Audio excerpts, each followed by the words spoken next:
When I was about 20, I learned what social work was. You can work in a bunch of different places, hospitals, schools, governments, nonprofits, and you can work with different populations of people. And for some reason that was important to me. Like I feel like I needed that broadness. Like that was exciting. So I didn't really know much else about it. But yeah, jumped into my bachelor's and then master's and stuck with it the whole time. And I graduated a very eager, social work grad. I jumped straight into foster care, which is where the majority of my professional experience has been in social work. My husband now and I were thinking, okay, what can the future look like? And just really asking ourselves the magic question of if we woke up tomorrow and a magic wand had been waved in the middle of the night and you kind of had what your problem didn't exist anymore, what would life look like? And the way that we answered that question was, well, let's move to New Zealand. So we decided, okay, maybe that will help solve some of my burnout. And so we moved at the end of 2020.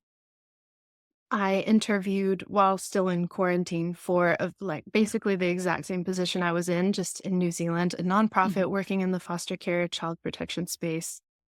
And I got it and started working in that space right away.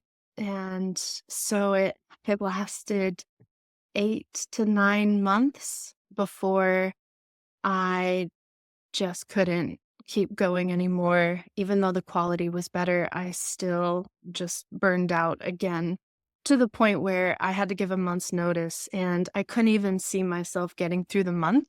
And the last month, maybe a couple months beforehand, I can't remember the timeline, but I saw an ad for the CCA, and so that I kept that in the back of my mind. I researched it, I watched the video, I was ready to purchase, but I just waited. And then right away, I jumped into just writing jobs. And before I bought the CCA course, I think. And so I think if I look back, something that I would have done differently is just don't jump in, just start with the CCA course. That's probably what I would have done. Just do the Mhm. learning, push yourself, yes, um, but jump in and do the learning and then start getting clients. But I did them both at the same time. So that's how the beginning of my copywriting journey looked. So much of it is mindset. And you talk about mindset a lot, but it's the willingness to push yourself and to just do it and to put in place whatever system, whether it's accountability or whatever it is that works for you. And so it's when it's not just like thinking about it. I got stuck in just thinking about things in the back of my mind while I was doing other things. But thinking about things is important. But it was when I gave 100% of my time, when I, blocked it out on my calendar and was like, you're coming up with a name. That's when you make progress. Mhm. And like I Mhm. would get stuck on different things like finding a designer. I know that's a big thing for Yep. a lot of students, but you know, but yeah, I don't want people to get stuck like I have done on different things because like from my story, you don't need to necessarily do it in a row, though it is in that order for a reason. It does help. Sure. But yeah, you can be creative and just figure out what works best for you with what you have. When you pitch people, you get to choose who you pitch.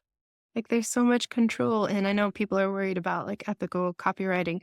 You can be a very ethical copywriter because you get to choose who you reach out to or who you apply for a job for. Like you Mhm. get to control that. Mhm. The skills that you have within your other industries, wherever you're working, there will be relevant skills that you can pull in. All you need is whatever time you have. If you sit down and you show up 100%, no other distractions, that's when you will make progress.